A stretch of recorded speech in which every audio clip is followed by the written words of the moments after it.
Sir नमस्कार। As news में आपका स्वागत है। आज हमारे बीच मौजूद हैं doctor Chandrapal sir, MSc PhD DLitt, former secretary government of India, principal adviser planning commission of India, Adarsh Samaj party के राष्ट्रीय अध्यक्ष। डॉक्टर चंद्रपाल सर ने अपने जीवन में, जिनको 2 साल का प्रोफेसर का अनुभव है, 3 साल आईपीएस का, 36 साल आईएएस का अनुभव है और बहुत ही महत्वपूर्ण पदों पर उपलब्धि प्राप्त की।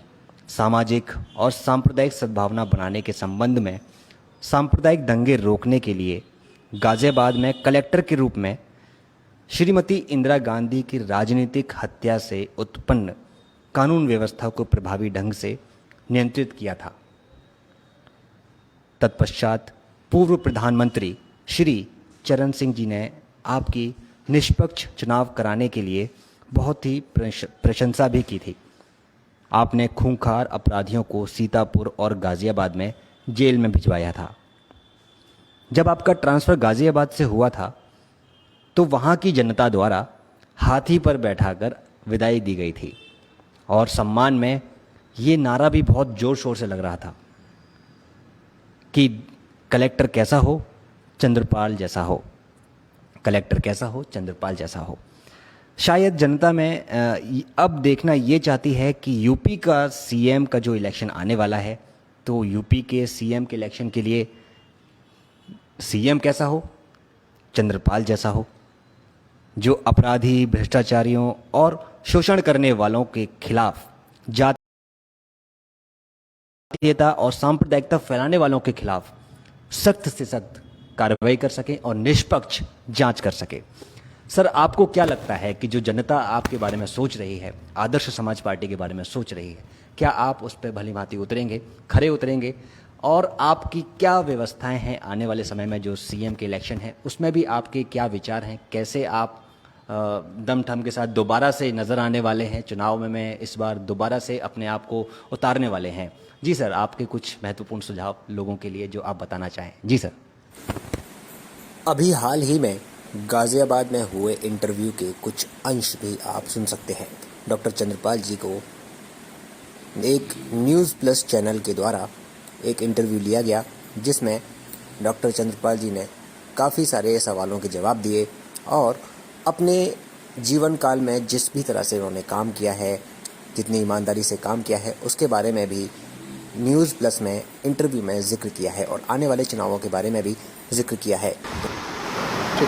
ठीक है, तो आप एडमिनिस्ट्रेटिव मैटर्स में लोग कहते हैं आपने बहुत अच्छा काम किया, ये हम सब जानते हैं, आप इसको छोड़िए। अब ना सामाजिक कार्य में हम सामाजिक परिवर्तन मंच के अध्यक्ष बन गए। सामाजिक परिवर्तन मंच के माध्यम से जो हम अधिकार के रूप में जाते थे कहीं जिले में, तो वहाँ सारे लोगों से और उनको शाम को प्रोग्राम प्रतियोगिता लगाते थे, जिससे कि उनको कुछ जागरूक किया जा सके कि हमारा संविधान क्या है, बाबा साहब डॉक्टर अम्बेडकर ने क्या किया है, वो क्या चाहते हैं, देश के राष्ट्रभक्त के रूप में क्या होना चाहिए। ये सब बातें जब हमने पब्लिक में यहाँ छोड़ता था, तो यहाँ से जब ट्रांसफ़र हुआ तो मालूम है यहाँ पर एक पर्टिकुलर कास्ट के लोग एजीएम पीएम सब। सर, ऐसा आप क्या करना चाहते हैं जो आपने पार्टी का गठन किया और आपको अगर राजनीति ही करनी थी तो आप किसी भी पार्टी में चले जाते और अपने समाज के लिए कार्य कर सकते थे? ये क्या जरूरत था कि आप पार्टी ही बनाकर सामाजिक कार्य करें? देखिए, हमें पार्टी बनाने की ज़रूरत इसलिए पड़ी कि हमको तो सही लोगों को, सही ईमानदार, सच्चे अच्छे ईमानदार लोगों को भी पॉलिटिक्स में लाना है। पहली बात, व्यवस्था परिवर्तन करना है, चाहे हम बने न बने। कितने साल हो गए? 14 साल से हम कर रहे हैं। 2008 में हम रिटायरमेंट के बाद गए थे आगरा जी, और 2009 में इंडिपेंडेंट इलेक्शन लड़ा, पार्टी के नाम से लड़ा, इंडिपेंडेंट माना जाता है। तो 2009 में बनी और फिर 2011 में रजिस्टर हुआ, 18/2/2011। अभी करीब करीब मेरे पास है 4 लिस्ट है, 4 से करीब पदाधिकारी हैं और दूसरे प्रदेशों में भी है, तमिलनाडु में है, कर्नाटका में है, आंध्रा में है, केरला में है जी, इसमें मध्य प्रदेश में भी हमारा आदमी है एंड छत्तीसगढ़ में भी एक बहुत बड़ा नेता है, इसमें हरियाणा में भी है, जम्मू कश्मीर में तो एक्स चीफ सेक्रेटरी भी हमारे साथ है। तो इसलिए बहुत है काम करने वाले, मगर हमने उस रूप से नहीं कार्य किया कि भैया धन है तुम आ जाओ, तुम जल्दी से अपने नेता को बना लो, ये सब हमारा काम नहीं, हमें नहीं चाहिए। लोग कहते हैं बड़ा धन कमाया होगा, मैंने अगर IAS ऑफिसर ही कि अगर धन कमाने वाली बात करते हो तो मैंने कि मुझे क्या ज़रूरत थी ये करने की। तभी कमा लेता करोड़ों रुपया। यहीं का आदमी मुझसे 90 लाख रुपये दिलवाए, जिसको बंद कर रहे थे 90 लाख मेरे भाई को कहा जा रहा था 90 लाख। तो मैंने ये हिम्मत है किसी की हमसे बात करने की कि रुपया हमने किसी एक पैसा गाजियाबाद जहाँ जहाँ रहा हूँ, गाजियाबाद, मुरादाबाद, बरेली, पीलीभीत, इनमें कोई जा के पूछ ले जो फील्ड में सेक्रेटरी में रहा हूँ, 8-10 सेक्रेटरी रहा हूँ, पुलिस में सेक्रेटरी रहा हूँ, सबका पूछ ले कोई जाके एक रत्ती भर किसी से कोई पैसा लिया तो उसकी गारंटी। अब एक दर्द है, मैंने बताया ना, एक दर्द है गरीबों के प्रति जो मुझे परेशान किए हुए। नहीं, मुझे इस उम्र में क्या ज़रूरत है बेचारी, मुझे पैसे थके की इसलिए नहीं ज़रूरत है। देखिए मेरी सबसे बड़ी बेटी MBA IIM अहमदाबाद से है, उसका हस्बैंड IAS है एंड वो जो है इसमें जॉइंट सेक्रेटरी डिफेंस प्रोडक्शन है। मेरा उससे छोटा बेटा है वो भी IAS है, उसकी बीवी भी IAS है, वो अपने मस्त है दोनों। उसका लड़का भी IIT इसमें बना, उससे क्या नाम है IIT बॉम्बे, IIT बॉम्बे से अपना उसको करके वो अच्छे से इंडियन बैंक में लग गया है। उसका छोटा बेटा जो है BTech MTech and MSc finance and account London school of economics से है। वो बहुत बड़ा शेयर का फंड मैनेजमेंट करता, आज भी सऊदी अरबिया के प्रिंस का फंड मैनेजमेंट करता। हालांकि ज़रा इस समय परेशान, मैं उसे यहाँ ले आया था, नहीं छोड़ता हूँ दूसरे देशों के, अपने देशों का तो कर रहा है। तो मुझे आप बता दिए मुझे काय बात की कमी है। 35 कंट्रीज़ में जा चुका हूँ एज ए सर्विस में और हर जगह। सर, जिस प्रकार से कुछ सालों से शिक्षा का व्यापारीकरण हो रहा है, ऐसे में गरीब वर्ग किस प्रकार अपने बच्चों को उच्च शिक्षा दिला सके, इसके लिए आप क्या कार्य कर रहे हैं? नहीं, ये कहना चाहेंगे बहुत ही अन्याय है गरीबों के प्रति उनको अलग करने के लिए कि शिक्षा से कट हो जाए। शिक्षा ही एक उनका धन है, शिक्षा ही उनकी संपत्ति है और शिक्षा ही से उनकी इज्जत मिलती है, शिक्षा ही से उनकी उन्नति हो सकती है। उस सारी उन्नति को ख़त्म करके वो चाहते हैं कि ये फिर से पिछड़ुआ बन जाए, उन्हीं की चिरम भरते रहें, उन्हीं के पैर छूते रहें। ये है जैसे द कल्चर और गुलाम के गुलाम बने रहें। तो क्या हो रहा है, ये जो कोविड-19 इसके चक्कर में आपने देखा फ्री अनाज भट्टे, क्या ज़रूरत है उन फ्री अनाज? क्या लोग देश में जानते नहीं? आप तो देश में जाने कहाँ पॉपुलर हैं। आप कहे हमने आतंकवाद पर झगड़ा कर दिया, आपने ये कर दिया, वो कर दिया, बड़ी उपलब्धियाँ प्राप्त कर दी, सब कुछ हम मानते हैं अपने, उसमें मुझे नहीं जाए बहस करना है। मगर मुझे आप बता दें कि आपका स्ट्रेचर अगर ऐसा है तो आप ये फ्री वाली बात क्यों हम लोगों को गुलामी की तरफ ले जाए हैं? आप क्यों हमें नहीं चाहिए फ्री? आप खरीद के दीजिए, आप बजट में से दीजिए। हमने बजट जब प्रिंसिपल प्लानिंग थे यूपी में और दिल्ली में, तो हमने बनाया था कि शुरू कास्ट के लिए अलग से प्लान बनना चाहिए, बजट बनना चाहिए और उनका पैसा उन्हीं के ऊपर खर्च होना चाहिए। और काफ़ी साल तक चला। आज में प्लानिंग कमीशन ख़त्म कर दी और वो सिस्टम भी ख़त्म कर दिया। कोई बोलने वाला नहीं, कोई नेता बोलने वाला नहीं। आप कह रहे क्यों बनाई पार्टी? क्योंकि मेरे समाज के नेता सब गुलाम बन गए, जाके गुलाम के रूप में बैठे रहते हैं वहाँ पर, कोई कुछ नहीं बोलता। ये बोलता क्यों नहीं? क्यों मिनिस्टर पे अर्जुन मेघवाल है, उसने 2-3 बार मेरी मारना डाली थी कि मैं सर्विस में थे और वो भी सर्विस में थे। आज बैठे हुए वहाँ पर कभी बोला है कि भाई उनका हिस्सा क्यों बंद कर दिया गया? 21% खर्च होना चाहिए कि नहीं करना चाहिए? 4% खर्चा होता था 30 साल तक, 35 साल तक कांग्रेस के बारे में। अब कांग्रेस के बारे में पूछते हैं लोग तो हम कहते हैं बहुत अच्छी है कांग्रेस, बिल्कुल सेकुलर है, सब कुछ है। मगर अंततः वो एक अमुक जात के लिए ज़्यादा काम किया, उसी को आगे बढ़ावा मिला। हमारे मुस्लिम भाई में से एक मिनिस्टर होता था, 2 होते थे ज़्यादातर। ऐसे इस कास्ट में 1-2 मिनिस्टर होते थे और नहीं होते। कोई बता दे कि कांग्रेस के भी कॉन्स्टिट्यूशन में कितने % भागीदारी किसको है? कोई बताए? नहीं है। तो इसलिए हमने कहा कि ये सब पार्टियां ने जितना है हम लोगों को ठगाया और इसलिए हमें अलग से पार्टी बनाने की ज़रूरत है। हम चाहते हैं कि सबको भागीदारी मिले, सबका साथ, सबका विकास और योजनाबद्ध विकास और ट्रांसफ़र ऑफ असेट्स होना चाहिए। असेट्स जो आप मालदारों की तरफ प्राइवेटाइजेशन करके मालदारों को दिए जा रहे हैं, सारे असेट्स उनको दे देंगे। तो हम चाहते हैं ट्रांसफ़र ऑफ असेट्स हो। आप transfer of assets towards rich people कर रहे हैं, तो ये तो कॉन्स्टिट्यूशन की भावना के विपरीत। कॉन्स्टिट्यूशन में क्या है? कॉन्स्टिट्यूशन में यही है कि there is no centralisation, no concentration of wealth in the few hands, socialistic pattern society होना चाहिए। तो आप जो प्रीएम्बल को इग्नोर करते हुए आप अपनी मनमाजी से कर रहे हैं, ये कोई प्रजातंत्र जो है बेस्ड ऑन कॉन्स्टिट्यूशन नहीं है।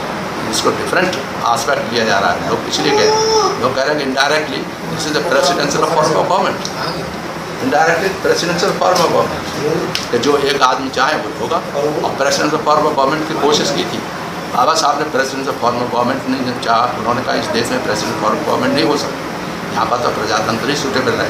क्यों कि यहाँ पर तो वीक गरीब रहते हैं, उनके पास प्राइम मिनिस्टर हो चाहे कोई हो, हाथ जोड़ के जाएंगे एक बार कम से कम कि भाई हम आपके लिए हैं, आपकी सेवा के लिए हैं। अदरवाइज नहीं तो कोई पूछने वाला नहीं। एक्चुअली मैं कोई इलेक्शन कैंपेन करने के लिए नहीं आया था, और न मैं पार्टी, मैंने बताया कि इतने सालों से पार्टी बनाई है, न वो बहुत ज़्यादा वो थी। मगर ये है कि अब जिस तरह के हालात हो रही हैं उत्तर प्रदेश में, देश में है, और एक जिस तरह के सांप्रदायिकता का बहुत बुरी तरह से वो है, और उसको दबाने के लिए तमाम बढ़ाते हैं, बढ़ावा देते हैं, डिवाइड करते हैं। उसके पॉइंट ऑफ व्यू से कि देख हम जैसा आदमी बोलेगा तो लोग सोचेंगे तो कि कोई IAS ऑफिसर जिसने 36 साल IAS की नौकरी करी है, मजाक नहीं है, वो बोल रहा है तो कुछ न कुछ बात सच्चाई बोल रहा होगा।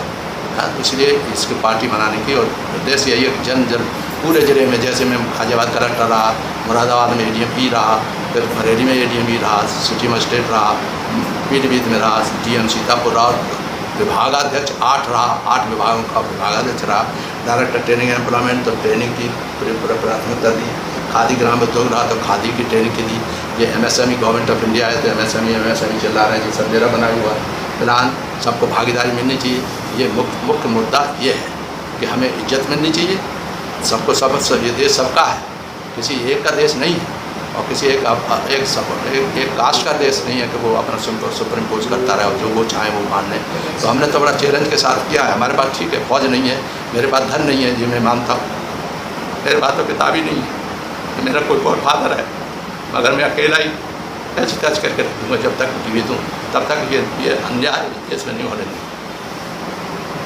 ये थे हमारे साथ डॉक्टर चंद्रपाल, पूर्व IPS अधिकारी, आदर्श समाज पार्टी के राष्ट्रीय अध्यक्ष। अब हम आपको मिलाते हैं नेशनल फ्रंट ऑफ इंडिया के संयोजक ताहिर हुसैन साहब से, जो इस वक्त मौजूद हैं डॉक्टर चंद्रपाल साहब के साथ मीटिंग में।